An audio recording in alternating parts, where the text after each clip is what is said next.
everybody. Good morning. I hope you are all doing well today. I wanted to do a little video detail information on these beautiful black eye Susans. And they have been introduced into my garden last year. They were very tiny. I brought it in from a nursery. I think I got it from Home Depot or Lowe's, and so they were pretty, they were not in my garden at all until last year, but this year they've really taken off in a very beautiful way that I'm excited about. Right next to her is, or right next to them, is the autumn sage, as you can see right there. So I was hoping that they would kind of pop together, but I'm not, I guess I didn't realize that they were not going to show off together with the reds and yellows. And then behind here would be the Mexican petunias, but they didn't show up yet. They struggled when I transplanted them from another part of the garden that I had to right behind here.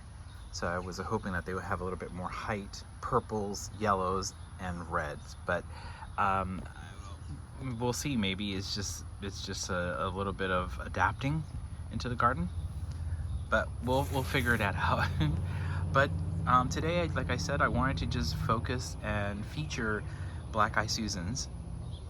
They're also, or the official botanical name is Rudbeckia Fulgida.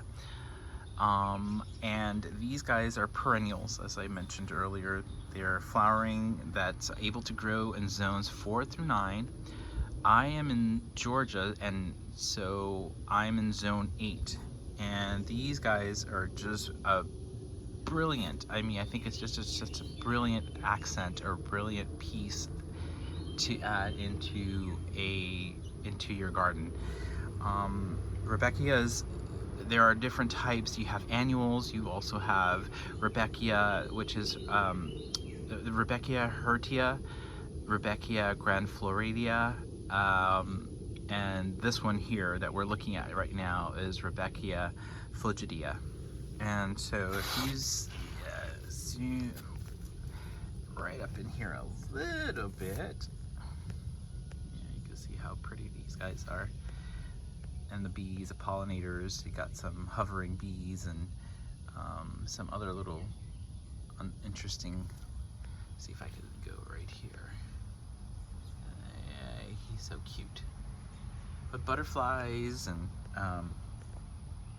all kinds of bees just enjoy them. So, and also other critters, you know, like, thank God I haven't seen anything here. We can have aphids, we can have slugs, although I think we have had some slugs or some kind of caterpillars eating at them. You can see the little hole there, which is fine, you know, as long as it just doesn't destroy and completely decimate the flower. I think we'll be fine. But so the Rudbeckias are part of the Astraceae family, and you could hear it in the name. Astraceae is part of the Aster family, I guess. And they are just fantastically, beautifully part of everybody's, if you could put them in your garden, it would be really great, because they do really well here in the Eastern Americas, you know, the United States. I say Americas, but North America. And they love, like, you could see these in the dry prairies, in a lot of meadows. But when you are talking about like garden accents inside a person's personal home gardens, you can see them lined up with lantanas, or you could see them like me. I've got the the autumn sage and Mexican petunias that are not blooming yet. So I don't know what to do, but just enjoy them as they are right now. They're here, and I'm happy about them. These beauties are upright growth habit with interesting, you know, they got some really interesting textures. Let me see if I can zoom in here a little bit. The leaves, this one particularly is quite funny because it's like a teardrop. You can see it over here on this one. But when you go down here to a little lower one, it's much wider teardrop. It's like a fatter. And you can see at the base, a lot of them are much more fatter. But as you go upward towards the stems where the flowers are putting, you know, where the flowers are putting, they are much more narrower and smaller. And their stems are very, right there, you can see, right there, you can see the very fuzzy lines or fuzzy hairs coming out of these stems, and they're quite coarse, but they're very beautifully interesting in the garden. So I love them. I was going to also mention that, let's go right here. The flower is orange petal, almost like a yellow orange, but not just straight up orange, just like a yellow orange petals. And then this dome, this brown dome, blackish brown dome, is where you have your seeds. And right now, obviously, they're still in bloom. They're not seeding yet, but at some point when they become spent, you can leave these open for the birds. The birds come and they'll enjoy eating these guys. So if you are, you know, if you're interested in leaving them for your friends, for your bird friends in the garden, I think it'll help. I think it'll help really nicely for them.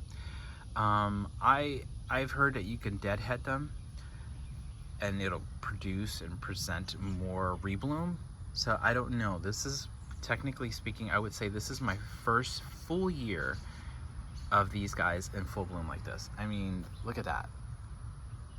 I've never had this here before, so I'm really excited. Last year was just like 1 or 2 that I purchased, and they were just like sparse.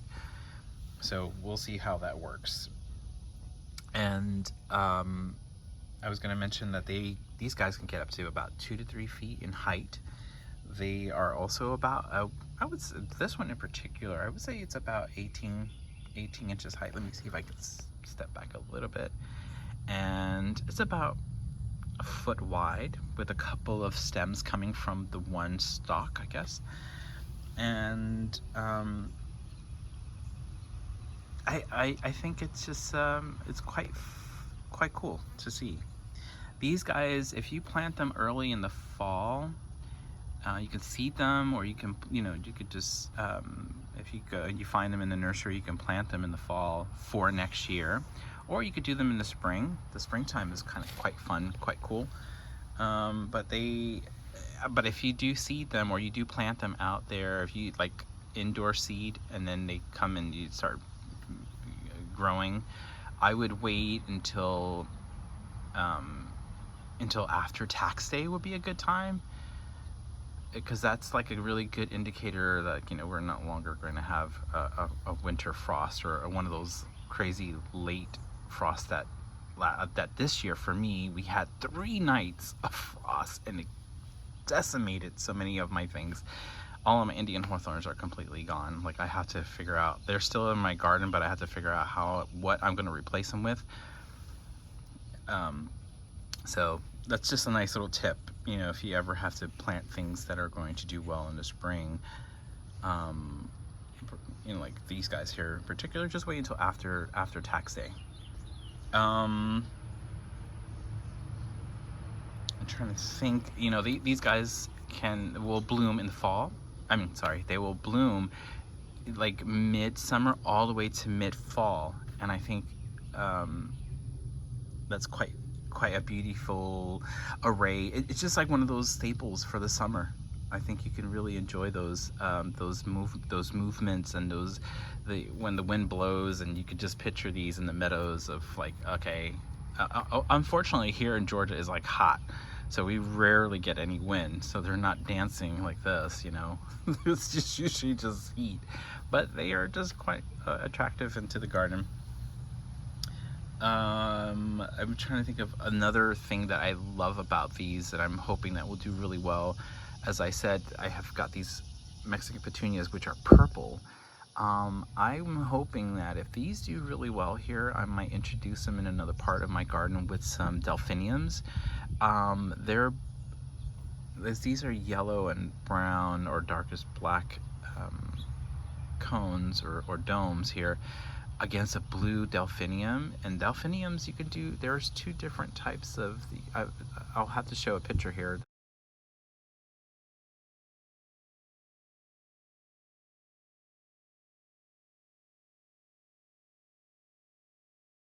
Some very tall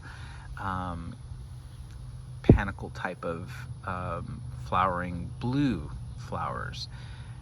There's also ones that are a little bit more, they spread out like this. And I'll show you ones that I have in my garden, but they are already, like, they've put their flowers already, so they're I think they're done. That was my first year working and experiencing them, so I don't know maybe if I put them in here, but then I have to be careful because you don't want to overcrowd the garden with these guys, with other things too much, because then it can be susceptible to diseases. You can get powdered mildew or other things that can cause. So eventually what I'll do, I think they say 3 to 4 years you can separate these, so that way they have some circulation in there, because it can get really tight and hot in there and it can just cause trouble for them. But I would love to see these connected with other blue delphiniums. I think that will look really beautiful color combination. They're like primary colors, you know. Last thing I wanted to share with the Black Eyed Susans are that they are very tough.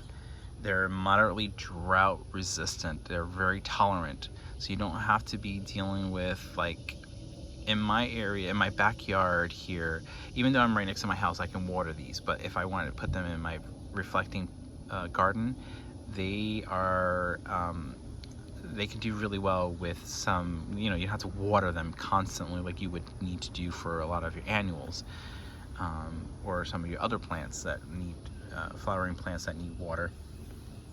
And I think that would be just quite fun.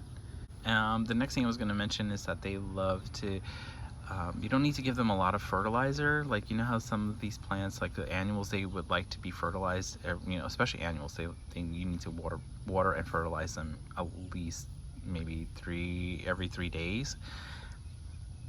These guys just do really well. Just fertilize in the beginning of the spring, the end of the fall, you know, sprinkle a little bit of these granules, put them in the ground, and I think they'll be quite happy for you and perform very well, because you don't want to put too much fertilizer, because then it will give too much off nitrogen and stuff like that could cause a lot of damage for them, and then they won't come back. And that's the thing, we want them to come back. But anyway, so I just wanted to show you guys, I mean, how beautiful are these Black Eyed Susans. Love it. I see a couple of, 1 or 2 pollinators in the back there, but it might be because it's still early in the day that their little bees are not on there right now. It's overcast as well. Alright guys, thank you so much. I hope you enjoyed my little detailed, informative, I guess, a feature on these Black Eyed Susans. I hope you have a great day. Catch you on the next one. Bye. Bye bye. Bye.